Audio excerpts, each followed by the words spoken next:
मी मुसलमान आहे, लोकशाही आणि समाजवादी आहे आणि माझ्या या ओळखी संबंधी क्षमा याचना करण्यासाठी मी स्पष्ट इन्कार करतो. प्रेसिडेंट ट्रम्प, मला माहीत आहे की तुम्ही मला ऐकत आहात. तुमच्यासाठी माझ्याकडे 4 शब्द आहेत. ते म्हणजे आणखीन आवाज वाढवा. So Donald Trump, since I know you're watching, I have 4 words for you. Turn the volume up.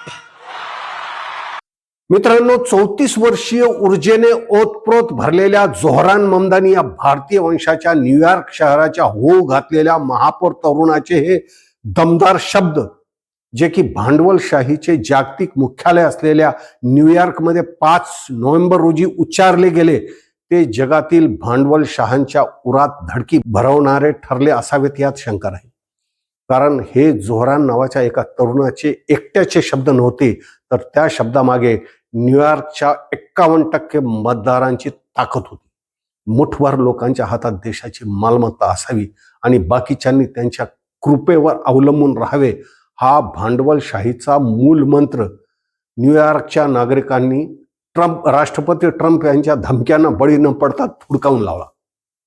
He American लोकशाहीची खरी ताकद आहे.